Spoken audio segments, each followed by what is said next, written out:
Ça, vous devez le savoir. C'est le psaume 37,4 qui le dit. Vous n'êtes jamais seul. Dès que vous avez fait le choix d'être avec Jésus-Christ, vous n'êtes plus seul. Il est avec vous. Donc, ce que j'apporte comme nouvelle, c'est que vous voyez autour de vous ce qui se passe. En ce moment, les villes ne sont plus les mêmes. On les habille de guirlandes. On voit des lumières un peu partout. Qu'est-ce que ça nous évoque? Une fête qui s'annonce. Comment est-ce qu'on l'appelle? La fête de Noël. Voilà. Mais d'où est-ce qu'elle vient, cette fête de Noël? C'est ce qu'on va essayer de voir tout à l'heure. Bon, aujourd'hui, quand on regarde les vitrines, on ne voit que la lumière. Je me souviens à l'époque, quand j'étais enfant, quand cette fête se préparait, on voyait des crèches. On savait qu'il y avait quelque chose de chrétien qui était là. À un moment donné, les crèches ont disparu. Il y avait l'arbre de Noël. Est-ce que c'est chrétien, pas chrétien? Qu'est-ce que ça évoque, l'arbre de Noël? Et après, dans les vitrines, certaines vitrines, il n'y a plus l'arbre de Noël. Il n'y a que des décorations. Il n'y a que des décorations. Mais rien de chrétien. Si vous faites un sondage, allez dans la rue, demandez aux gens qu'est-ce que c'est que Noël. Beaucoup ne sauront pas. Il y a une certaine génération qui ne savent pas ce que c'est que Noël. Sachez-le. Comment est né Noël? Sachez tout de même que c'est une période, on va le voir, mais le mot que vous devez retenir, et je voudrais que vous le répétiez après moi, c'est détournement. Détournement. Vous allez comprendre pourquoi. L'ennemi est toujours là pour essayer de nous détourner de Dieu. C'est ce qu'il a fait au moment de la création, avec Adam et Ève, et tout le long de la vie, il est toujours là. Nous, il essaie de nous détourner de notre appel, à chaque fois. Nous faisons un choix, l'ennemi se vient, il le change. Noël a été créé pour un but, l'ennemi est venu, il a changé le but. Aujourd'hui, vous allez voir un enfant, Noël c'est quoi? C'est la fête des cadeaux. Ça n'évoque plus la naissance du Christ, c'est la fête des cadeaux. C'est le détournement. Tout ce qui est de chrétien disparaît. C'est maman qui prend la place. Alors nous allons voir ce que nous avons comme rôle à faire pendant cette période-ci. Mais je vais prier afin que le Saint-Esprit mette dans le cœur de chacun de nous une personne ou plusieurs personnes pour qui nous devons prier pendant cette période-ci. Je ne me suis pas concerté avec le pasteur Régis, mais il a commencé déjà à prier pour des gens. Que le Saint-Esprit mette dans le cœur de chacun de nous une personne ou plusieurs personnes. Ça peut être un membre de la famille, ça peut être un voisin, ça peut être un collègue, n'importe qui. Que le Saint-Esprit nous révèle cela. Parce que vous savez qu'il y a des gens qui ne connaissent pas le Seigneur, mais il est temps qu'ils le connaissent. Le Seigneur va vous mettre à cœur que celui-ci, il faut prier pour cette personne. Il y a des gens qui ont connu le Seigneur, mais sont devenus rétrogrades. Il faut prier pour eux aussi. Donc ça dépend qui est-ce que le Seigneur va vous mettre dans le cœur. Mais pensez-y. D'ici la fin de la prédication, on verra ce qu'on va faire. Nous allons remettre ce moment au Seigneur. Seigneur, nous voulons te bénir, car tout ce que tu fais est bon. Merci pour l'opportunité que tu nous donnes d'être réunis ici ce matin. Merci parce que tu es au milieu de nous. Merci parce que tu nous fortifies, tu nous encourages. Papa, nous pensons aussi à ceux qui n'ont pas pu venir ici ce matin. Nous te les remettons, Seigneur. Seigneur, dispose nos cœurs à entendre ta parole ce matin. Merci, Seigneur, je te donne l'autorisation de m'utiliser comme canal pour porter ta parole. Nous ne voulons rien écouter qui vienne de moi, mais rien que ce qui vient de toi, Seigneur. Dans le nom de Jésus-Christ, nous avons prié. Alors, Beaucoup pensent que Noël, c'est une fête de l'Éternel, c'est une fête biblique. Qui pense que Noël, c'est une fête biblique? Il ne faut pas avoir honte. Hein? Moi, quand j'étais petit, c'est ce que je pensais. Hein? Ben, nous allons le voir, hein, si Noël, c'est vraiment une fête biblique. On va le voir tout à l'heure. Parce que beaucoup de gens le pensent. Mais que dit la parole? Alors, nous allons voir ce que c'est que les fêtes de l'Éternel. Les fêtes de l'Éternel, on va commencer par étudier le livre de Lévitique. Parce que quand le Seigneur annonce ces fêtes, il le déclare. Il dit à Moïse, et Moïse le note, c'est dans le Lévitique, chapitre 23, de versets 1 à 44. On va étudier toute cette partie. Lévitique 23, 1 à 44. L'Éternel parla à Moïse et dit,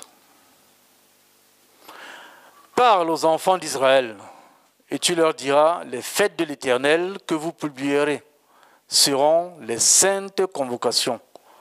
Voici quelles sont mes fêtes. Notez qu'il a dit, voici quelles sont mes fêtes. Il n'a pas dit, voici vos fêtes. Parce que vous allez voir que Noël, aujourd'hui, c'est le détournement. C'est la fête de l'homme pour l'homme et par l'homme, vrai ou faux? Tout ce qu'on fait à Noël, c'est pour l'homme. C'est pour glorifier l'homme. Le règne de l'argent. Il a dit, voici mes fêtes. Parce que toutes les fêtes qui sont là, c'est les fêtes de l'Éternel. Nous sommes des personnes qui sont mises à part. Pour qui? Pour notre Dieu. Pour notre Dieu.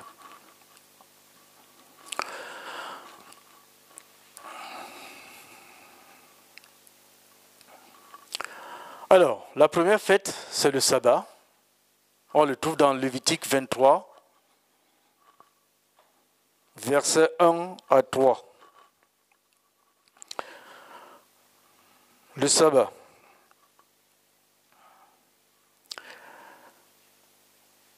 L'Éternel dit,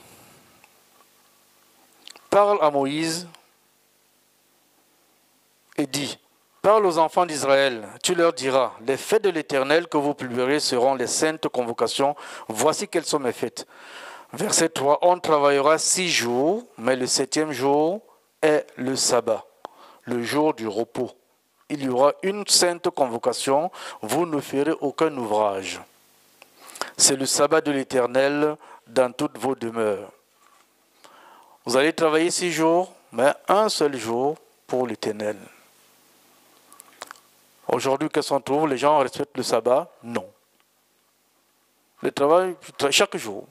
Le dimanche, où ils doivent aller au culte, se mettre à part pour l'Éternel, ils vont faire les courses, le marché ou restent au lit. Mais le Seigneur dit, le sabbat, c'est un jour qu'il faut mettre à part. C'est un jour qu'il faut mettre à part. Dès la création. Quand il a créé le monde en 6 jours, le 7e jour, il s'est reposé. Non pas parce qu'il était fatigué. Il nous donne un exemple de ce que nous devons suivre par la suite. Un être humain doit se renouveler tout le temps. Tu vas travailler 6 jours, le 7e jour, repose-toi, c'est-à-dire pour ta santé. Dieu, quand il le fait, il pense à nous. Tu es un être à part. Il faut te reposer. Il faut que ta tête se repose, les pieds se reposent, tout. Tu te mets à part pour louer le Seigneur. Ce n'est pas pour aller dans d'autres activités. Ensuite, la Pâque. La Pâque, c'est le même chapitre, versets 4 à 5. Voici les fêtes de l'Éternel, les saintes convocations que vous publierez à leur temps fixé.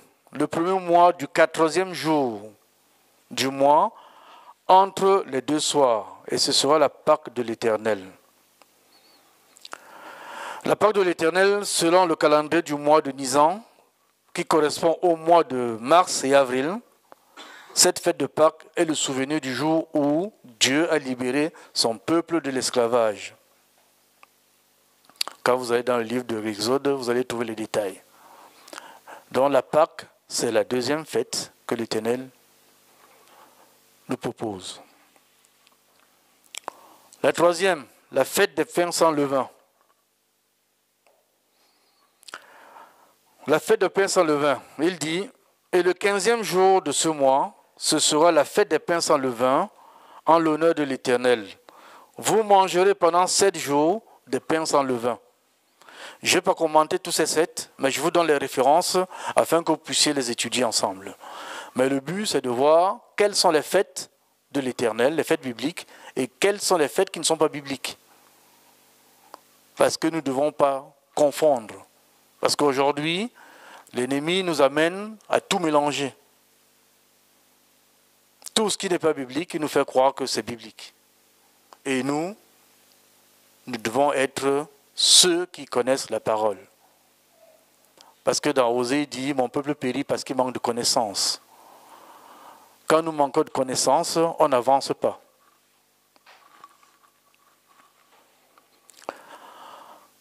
Ensuite, la 4e, c'est la fête des prémices. La fête des prémices. Parle aux enfants d'Israël et tu leur diras, quand vous serez entrés dans le pays que je vous donne et que vous y ferez la moisson, vous apporterez au sacrificateur une gerbe de prémices avec de votre moisson. Il agitera de côté et d'autres gerbes devant l'Éternel afin qu'elles soient grillées. Le sacrificateur l'agitera. Voilà. La fête des prémices était célébrée le lendemain de la fête du sabbat, d'après le verset 11, et correspondait au début de la moisson des orges. Dans le Nouveau Testament, elle illustre d'abord la résurrection de Christ, puis, lors de son avènement, la résurrection de ceux qui lui appartiennent. La 5e fête, c'est la fête des semaines ou la fête des moissons, ce qu'on appelle aussi la Pentecôte. On va la trouver dans Lévitique 15, 21.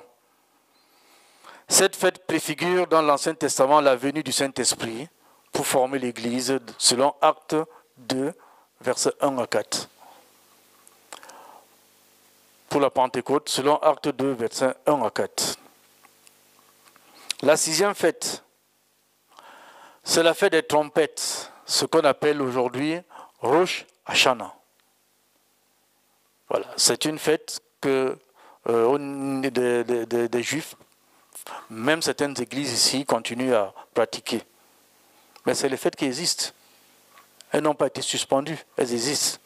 On verra s'il faut les fêter ou pas. On le verra par la suite. Ensuite, vous avez la fête du jour des expiations, ou le Yom Kippour. Qu'on trouve dans le Lévitique 23, versets 26 à 32.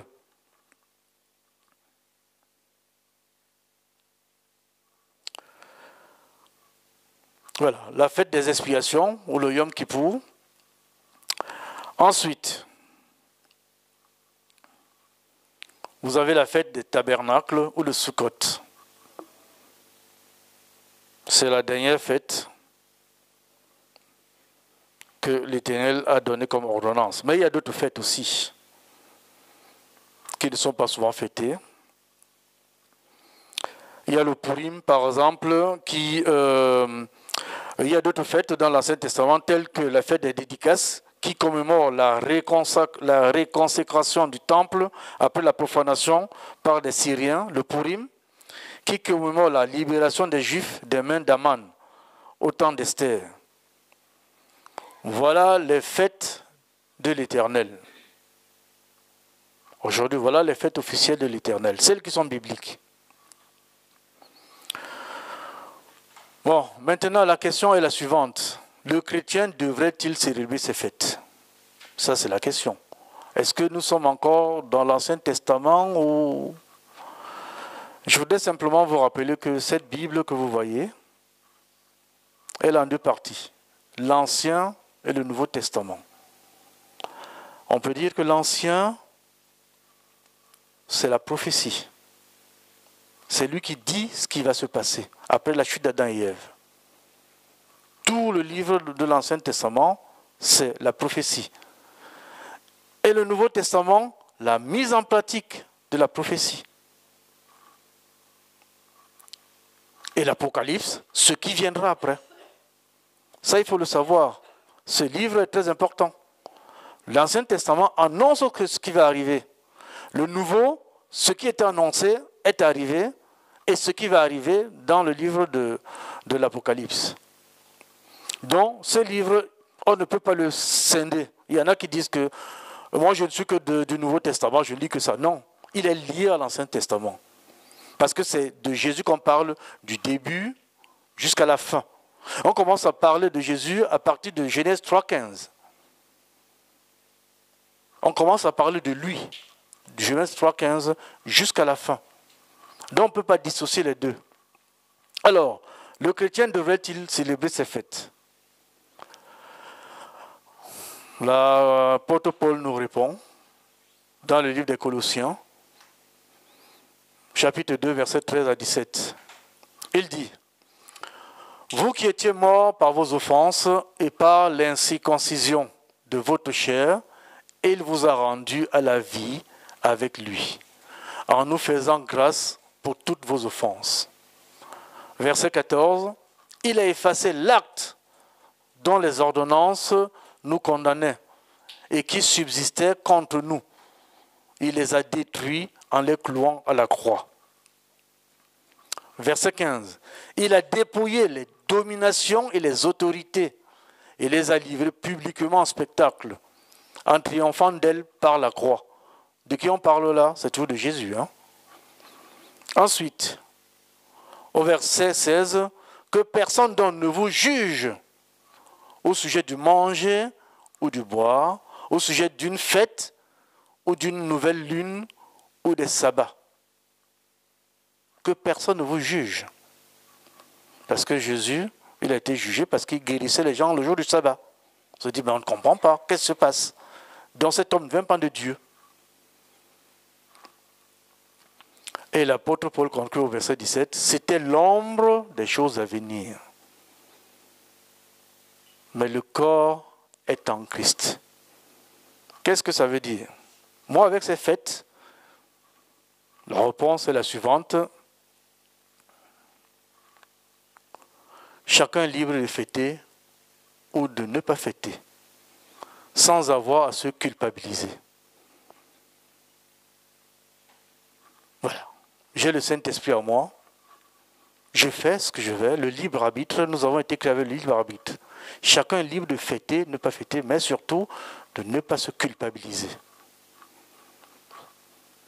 On ne peut pas vous condamner parce que vous n'avez pas fait le sabbat. On ne peut pas vous condamner parce que vous n'avez pas fait le Yom Kippour. Chacun est libre. Je peux faire mon sabbat le jour où je choisis. Mais il est essentiel de savoir distinguer les fêtes bibliques des autres fêtes. Ça aussi, c'est dans l'enseignement. Nous devons être en mesure de distinguer ce qui vient de Dieu et ce qui vient des hommes. Est-ce que dans la liste des fêtes que j'ai données, est-ce qu'on a vu Noël là-dedans? Non, il n'y a pas de Noël. Voilà. Mais quand vous écoutez la radio, les infos, ou bien un peu partout, on vous dit que c'est une fête religieuse. Mais on va comprendre pourquoi est-ce que Noël est arrivé. D'où vient Noël? Et quel est son but? Un rappel d'histoire historique. Les chrétiens du 1er siècle ont été persécutés par les Juifs et aussi par des Romains. Ils étaient torturés, emprisonnés et exécutés à cause de leur foi en Jésus-Christ. Il faut savoir qu'au temps de Jésus-Christ, déjà il a commencé, il y avait déjà Jean-Baptiste qui était là. Jésus il a commencé, il était tout seul. Il y a quelques disciples de Jean-Baptiste qui sont joints à lui. Le nombre a commencé à évoluer. Mais il était tout seul, dès le départ. Et après, l'Église a commencé à grossir. Elle a tellement grossi qu'à un moment donné, ouf, il y en a qui sont partis. Le frère Jésus en a parlé tout à l'heure. Quand il a commencé à leur donner la vraie doctrine, celle que Nicodème un jour est venu demander, comment est-ce que je peux faire, comment faire pour être fils de Dieu, comment faire pour être né de nouveau. Parce qu'il a compris que c'était un grand enseignant, c'était le fils de Dieu, il connaissait beaucoup de choses. Donc les gens sont partis, ne soyez pas surpris. Il y a des moments où il y a des gens qui viennent avec vous et après il y a un détournement. ils croient à autre chose. Ils vous quittent, ils vous laissent. Jésus a connu ça. Donc les premiers chrétiens ne connaissaient pas Noël. Ils étaient persécutés à cause de leur foi. Les Romains les persécutaient. Ils étaient tués. Beaucoup sont morts, dilapidés. Deuxième rappel historique, les apôtres du premier siècle ne connaissaient pas Noël, tout simplement parce que Noël n'est pas une fête biblique. Troisième rappel historique. Alors, le 25 décembre, c'était une fête païenne en fait, à l'époque. C'est l'empereur Aurélien, en 274, au IIIe siècle, qui avait choisi cette date, qui était proche du solstice d'hiver. Hein? Et qu'est-ce qu'on fêtait là-bas? Le jour de naissance du soleil invaincu. Ça s'appelle Dies Natalis Solis Invicti. C'est-à-dire le jour de la naissance du soleil invaincu. Ça, il faut le savoir. Ça, c'était au IIIe siècle déjà. Le 25 décembre, c'était pour une date païenne. C'était une fête païenne qui était là, à ce moment. Et au IIIe siècle toujours, l'empereur Galien, en 260, puis l'empereur Galère, en 311, prononcèrent des amnisties à l'égard des chrétiens condamnés. Vous savez pourquoi? Parce qu'eux-mêmes sont devenus chrétiens en tout temps. Rome antique, l'empereur, le royaume est devenu chrétien. On dit l'empereur Constantin se convertit au christianisme peu après, puis Théodose Ier en fit la religion de l'État en 381. Le christianisme, comme pourchassait, beaucoup d'apôtres ont été persécutés, ils ont été tués. Finalement, le christianisme, on ne peut pas étouffer. Quand ça vient de Dieu, on ne peut pas étouffer. Ils ont voulu détruire le christianisme, ils n'ont pas réussi. Finalement, ceux qui pourchassaient les chrétiens, eux-mêmes se sont convertis. Souvent, je me réjouis. Je me dis, quand on a choisi Jésus-Christ, on devient persona non grata dans le monde. Ça veut dire qu'on devient wanted, un homme à abattre par les gens du monde. L'ennemi se dit, tiens, vous êtes sorti de notre camp, donc on va te pourchasser. Ce qui me réjouit, c'est que Paul, il persécutait les chrétiens. Sur le chemin du Damas, Jésus lui apparaît, il dit, Saul, Saul, pourquoi me persécutes-tu? Est-ce que Paul a directement persécuté Jésus? Non. Non, mais c'est parce qu'il persécute les chrétiens. Donc ça veut dire que quand on te persécute, qui est-ce qu'on persécute? Jésus. Quand on te touche au travail, à l'école, n'importe où, pour ta foi, qui est-ce qu'on persécute? C'est Jésus. Paul, pourquoi me persécutes-tu? Paul lui demande, mais qui es-tu, Seigneur? Je suis Jésus que tu persécutes. Il faut être conscient de cette information, de cette nouvelle. Dieu est avec nous. Le Saint-Esprit est en nous. Nous sommes les enfants de Dieu. Donc, quand nous sommes persécutés, c'est lui que nous persécutons. Au IVe siècle, l'évêque Libère introduit la fête de Noël pour concurrencer les réjouissances païennes. On a vu que le 25 décembre, c'était une fête païenne. Maintenant que Rome est devenue chrétienne, l'évêque Libère se dit, on va détourner la population de ces rites pour les amener au christianisme. Voilà pourquoi est-ce qu'on choisit la date du 25. La date du 25 décembre, c'est pour ça.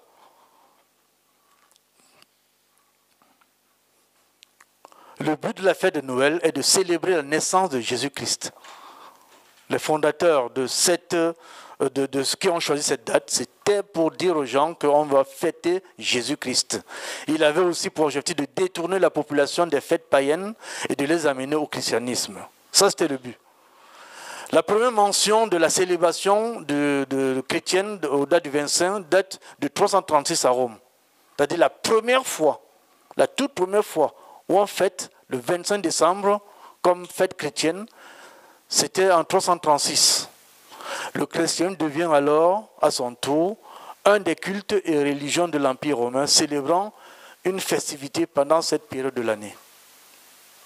Voilà. Qu'est devenue la fête de Noël aujourd'hui? Voilà, on connaît pourquoi est-ce que Noël a été créé. C'était pour amener la population à savoir qu'il y a un sauveur qui est né. Le sauveur qui est né. Ça, c'était le message principal. Mais qu'est-ce qu'il est devenu? Que constatons-nous aujourd'hui? Que c'est le règne de l'argent. Vrai ou faux? Vrai ou faux? Partout devant les vitrines, il faut faire des achats de Noël, des cadeaux un peu partout. Aucune célébration de l'Éternel, il n'y a plus rien de chrétien devant les vitrines, mais plutôt la célébration de l'homme par l'homme et pour l'homme. Dieu n'est pas au centre de cette fête, mais plutôt l'homme.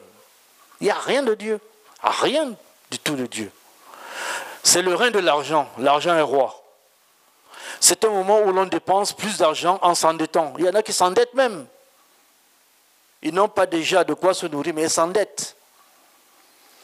L'idolâtrie bat son plein dans certains lieux de culte ou dans certaines maisons.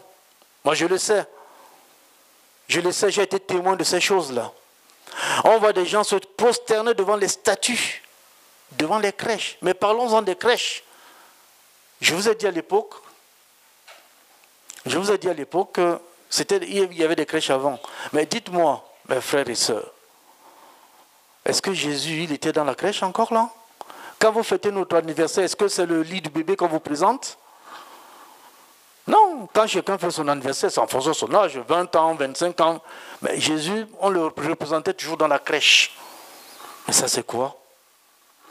Jésus est venu, il a rempli mission, il est parti, il a envoyé le Saint-Esprit, il veille sur nous. Non, on le représentait toujours dans une crèche. Il y a des gens qui se prosternent devant les statues des crèches ou devant la photo d'un acteur. Je suis entré dans les maisons de certains amis, même de la famille, qui mettent la photo d'un acteur qui a joué le rôle de Jésus devant leur maison, se mettent à prier là-dessus, disent c'est Jésus. Qui a déjà pris Jésus en photo?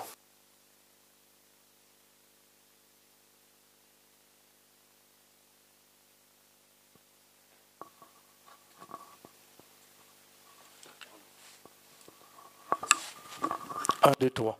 C'est des choses qui existent. Les gens trouvent une statue. Moi, il y a des églises, il y a des romans. J'ai raconté ça. Nous étions dans la région en Bosnie-Herzégovine.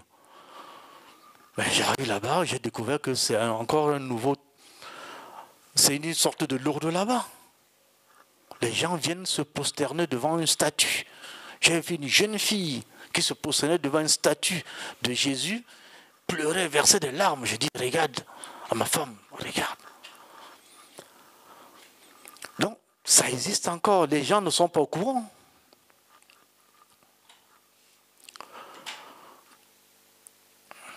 Quelle est notre mission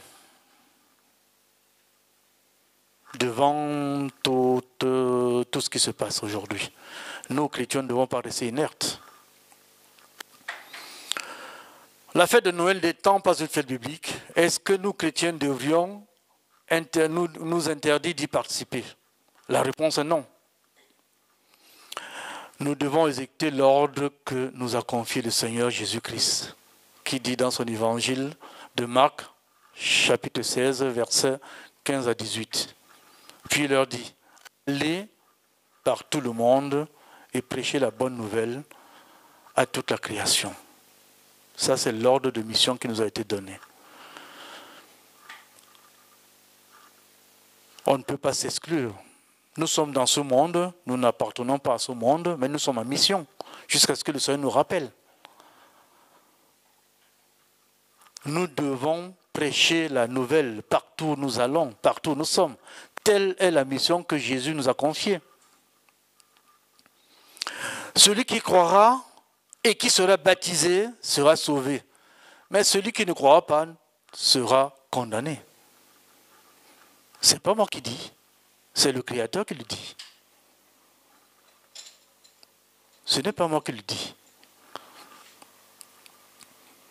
Voici les miracles qui accompagneront ceux qui auront cru. En mon nom, ils chasseront les démons, ils parleront de nouvelles langues. C'est Jésus qui le dit. Hein? Ceux qui auront cru. Est-ce qu'ils le croient vraiment? Il y en a qui sont fait baptiser. Est-ce qu'ils le croient vraiment? Ils saisiront les serpents s'ils boivent quelques breuvages mortels. Ils ne leur fera point de mal. Ils imposeront les mains aux malades et les malades seront guéris. Ceux qui auront cru. Or, il s'avère que beaucoup ne croient pas souvent. Ceux qui auront cru. Moi, je vois souvent des frères et des sœurs qui, quand elles sont malades, au lieu de prier, attendent que soit un pasteur vienne prier pour eux, alors que Jésus dit, ceux qui auront cru. Voilà les miracles qu'ils auront. Il faut croire. Croire. C'est ce que je dis toujours, n'attendez pas. Parce qu'il faut croire et Dieu te donne. Si tu ne crois pas, tu n'as rien. Il faut croire. Ton frère est malade, ta soeur est malade, impose les mains, prie. Parce que tu as ce pouvoir-là. C'est ce qu'on appelle un pouvoir délégué. Tu es mandaté par Jésus. Prie pour ton frère, ta soeur, ton collègue. Oh, j'ai mal sur la tête, j'ai mal dans la tête. Est-ce que tu veux que je prie pour toi? Ça ne te dérange pas? Non, allez, tu imposes les mains. Seigneur, guéris mon frère, guéris ma soeur, au nom de Jésus-Christ. C'est fini. Il n'y a pas besoin de faire de longs discours. Ceux qui auront cru. Mais il faut croire. Quand j'impose la main, je dois croire. Si je ne crois pas, rien ne se passe. Vrai ou faux?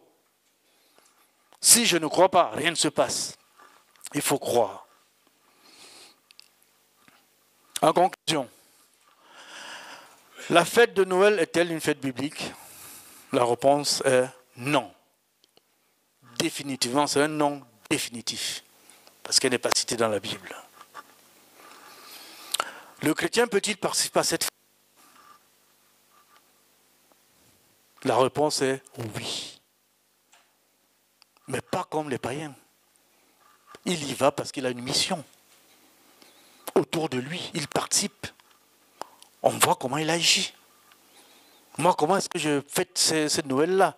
C'est le moment où je distribue les Bibles, je distribue les calendriers avec des versets bibliques. Voilà mes cadeaux. Ce n'est pas d'autres types de cadeaux que je donne. C'est le moment où je profite pour évangéliser aussi. Je passe à cette vie. Quand les gens viennent chez moi qui n'ont pas l'habitude de prier, chez moi, on prie avant de manger, on bénit.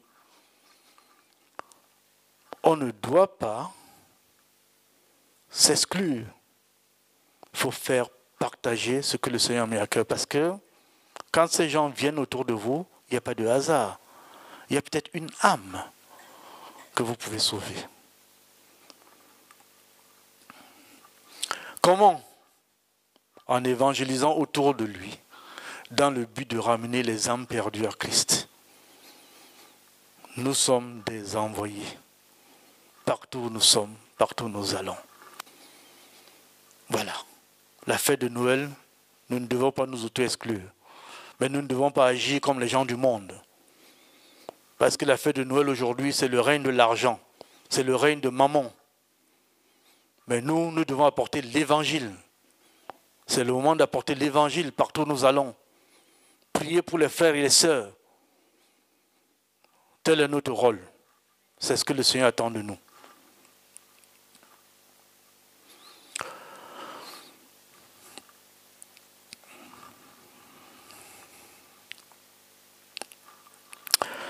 Voilà donc le gros partage que je voulais apporter. Il a été un peu court, mais c'est ce que le Seigneur m'avait mis à cœur. S'il fallait que je prenne tout le temps, on devait être ici jusqu'à 16 heures. Mais l'essentiel pour nous, c'est de savoir distinguer ce qui est biblique de ce qui ne l'est pas. Ça, c'est une première chose. Deuxième chose, de savoir ce que le Seigneur attend de nous. Quelle est notre mission partout où nous sommes? Ça, c'est une donnée fondamentale partout où je dois aller, je dois jamais oublier que je suis quelqu'un de mis à part. Je suis différent des autres. Parce que je suis porteur de l'Esprit Saint en moi, partout où je vais, je l'amène. Et je suis un canal que le Seigneur utilise pour parler aux autres. Ça, il faut que j'en sois conscient. Même s'il y a de l'intimidation, parce qu'il y en a toujours. Il y en a toujours. Il y en a toujours l'intimidation. Moi, ce que je dis toujours en exemple, et moi je l'ai appris pendant ces années, quand j'anime une réunion, dans le monde séculier évidemment,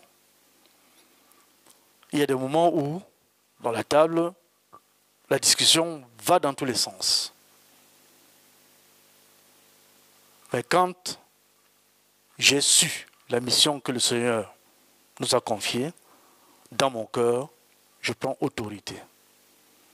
La première fois où j'ai fait ça, j'ai vu ce qui s'est passé. Le calme est revenu.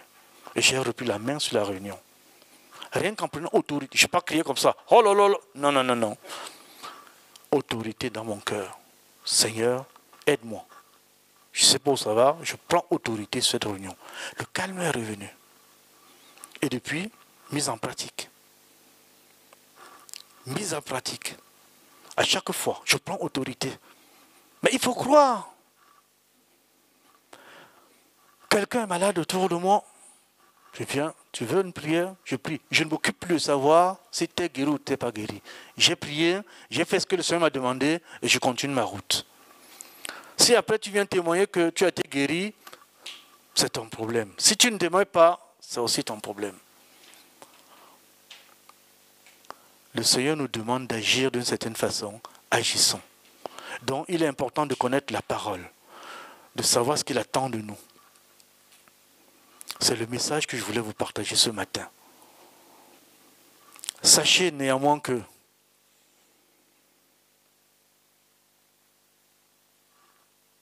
la persécution, elle existe. Il y a une deuxième chose que le frère a dite tout à l'heure, en disant que même ça va venir en France. Il y a quelque chose qui nous inquiète. Vous savez qu'ils vont changer la Constitution. Ils vont introduire le droit à l'avortement. Vous vous imaginez ça? Si nos parents l'avaient fait, on ne serait pas là. Mais tout ça, ça vient d'où? Mais c'est l'ennemi. Mais c'est l'ennemi. Si ma maman avait décidé de m'avorter, je ne serais pas là. Nous tous ici y compris. Mais le bébé il a le droit de vivre. Mais qui suis-je pour décider de la vie d'un embryon? Qui suis-je? Voilà. Donc ça ne vient pas seulement de loin, ce n'est pas seulement en Syrie, en Afghanistan, n'importe où. Mais il y a comme un serpent de mer qui se faufile tout doucement. On endort les gens. Dans l'intercession, il faut prier. Prier, prier, prier. Il faut qu'on soit vigilant. Ce ne sont pas de bonnes nouvelles. Ce ne sont pas de bonnes nouvelles, mon frère, ma soeur. Et les gens sont là, ils applaudissent. Ils applaudissent. Le monde est en train d'être envahi. J'ai un ami dont une de ses filles qui a fait photographie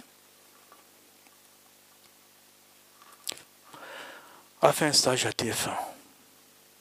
Je ne sais pas si je vous ai raconté ça la fois dernière, mais elle rentre et dit, papa, mais ce lieu est gangréné des gens pas normaux. Qu'est-ce qu'elle entend par les gens pas normaux? C'est que c'est des gens de même sexe qui se copulent là-bas. Donc, je lui ai dit, le monde artistique, c'est ça. Ouvertement. Vous êtes assis au salon, vous regardez un journal, à un moment donné, vous passe une image. Les images qu'on ne voyait pas il y a quelques années. Parce qu'on dit que c'était censuré. Mais aujourd'hui, ça passe, ça ne choque plus personne.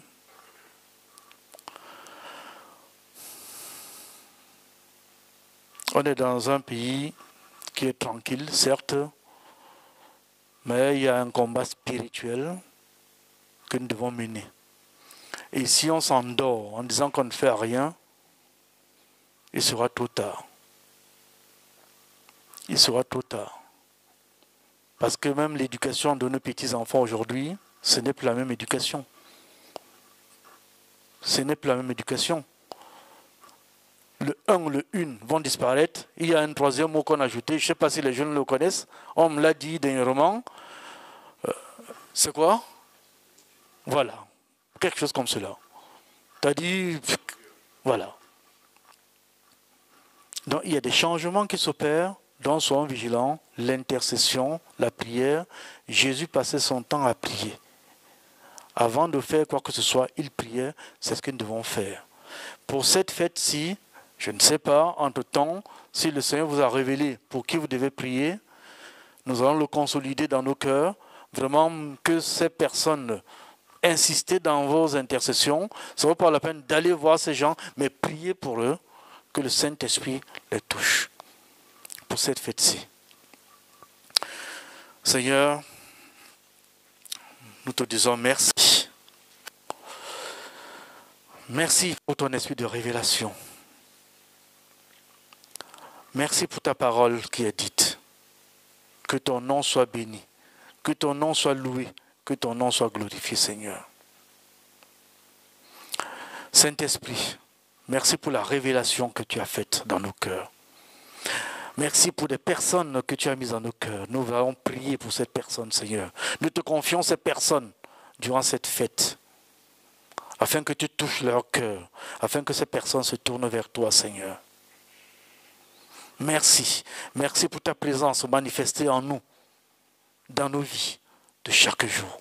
Que ton nom soit glorifié, que ton nom soit élevé au nom de Jésus-Christ. Béni sois-tu et béni soit ton Saint-Nom. Gloire à toi, Seigneur. Amen.